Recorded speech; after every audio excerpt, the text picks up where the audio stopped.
What's up, Spiritual Breakfast Network? It's another day to be alive. It's another day with another word. I'm excited to be here today. We've been talking about an exciting topic, mega faith. And know many of you, have been asking, mega faith, how do I develop this mega faith? Or do I just acquire this mega faith? No, you don't just acquire a mega faith.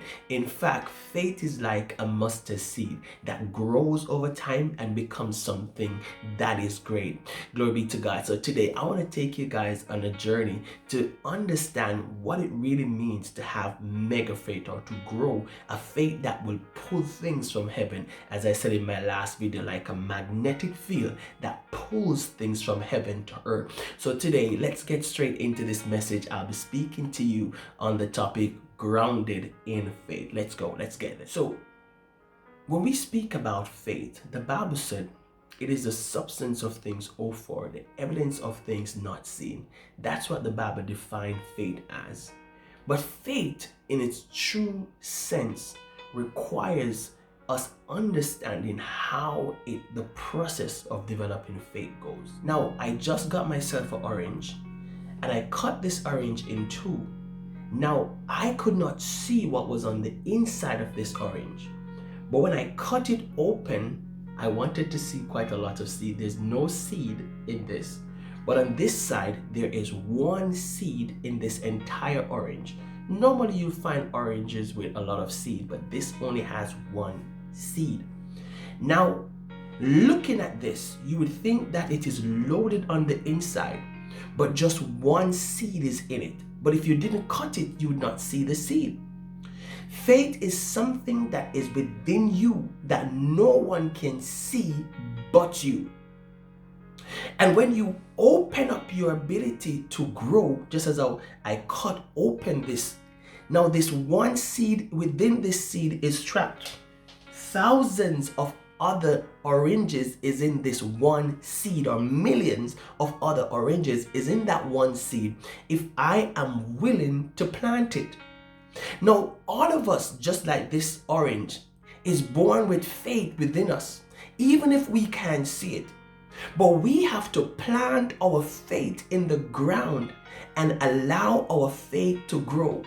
Many of us, we see faith as something that is grand, but faith is like that little seed that just came out of this orange, that requires somebody to believe in it enough to put it in the dark ground where everything seems isolated, seem out of place, and allow it to grow, nurture it, and allow it to grow until it becomes a tree that produces fruit. Many of us hear the term mega faith and think you just get up and have this great faith.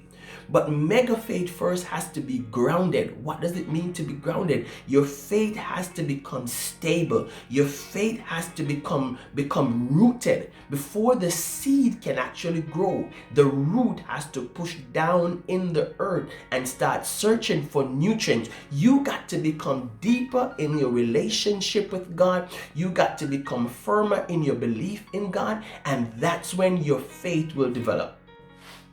So we got to understand faith as the Bible sees it. This is what the Bible said in Philippians 1 verses 16. It said, being confident of this, that he who begun a good work in you will carry it on to completion until the day of Christ.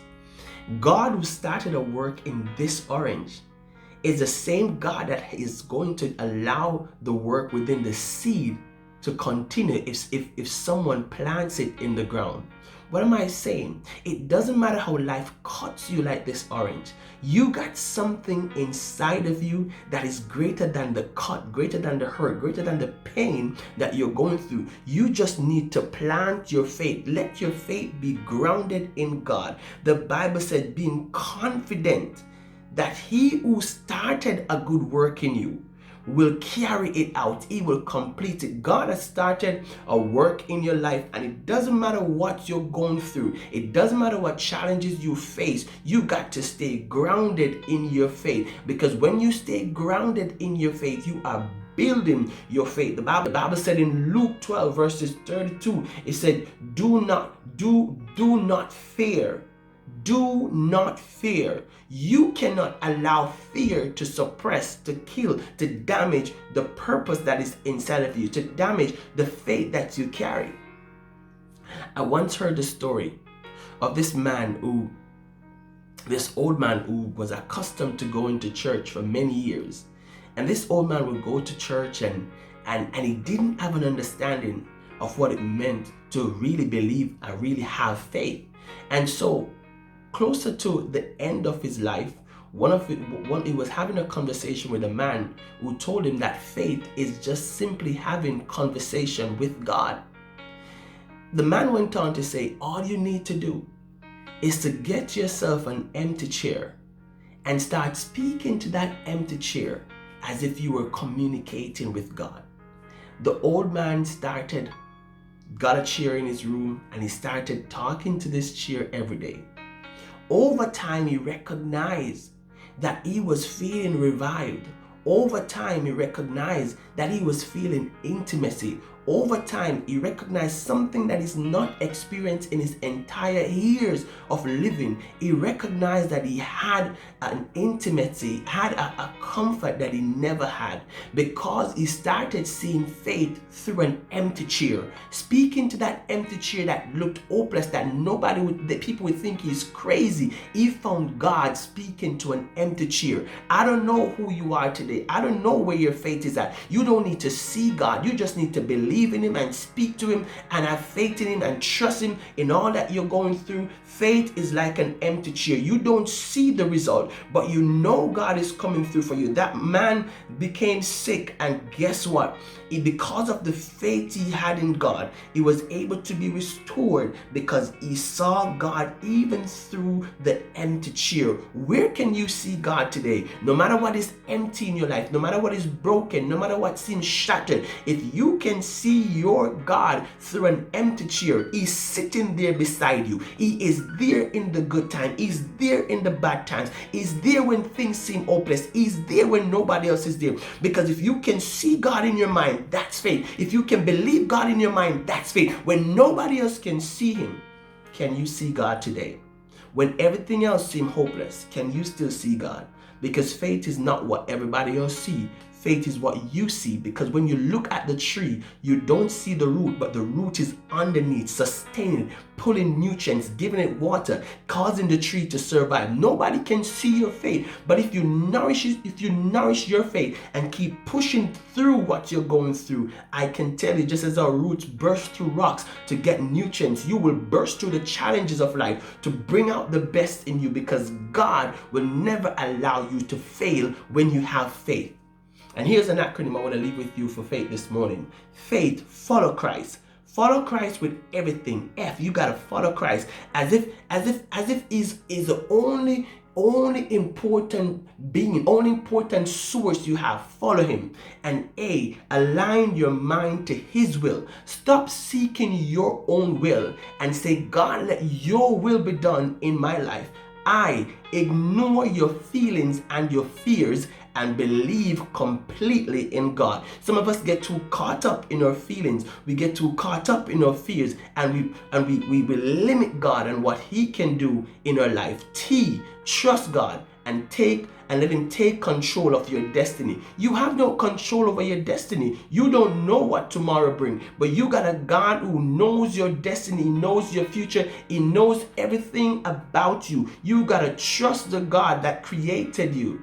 And H, hold on to God. Hold on to your faith. Hold on to your belief. Hold on to your dream. Hold on to whatever you want God to do. Hold on to it. Believe that if you trust God and honor God, you will see him working things out in your favor. Honor God today. Doesn't matter what people are saying, the environment is saying, life is saying. Honor God, because if you honor God, he will allow you to see his perfect will for your life. I trust you were blessed by this word today. Staying grounded in faith is the best thing you can do for yourself. And what does it mean to be grounded in faith? It means to be planted in God, allowing God to take control of your life, no matter how rough the ride is, no matter how challenging it is. Trust God today. God bless you. Thank you so much for listening. Do share this message with somebody. Let somebody else be blessed today. Thank you for stopping by. Have a great day. Shalom.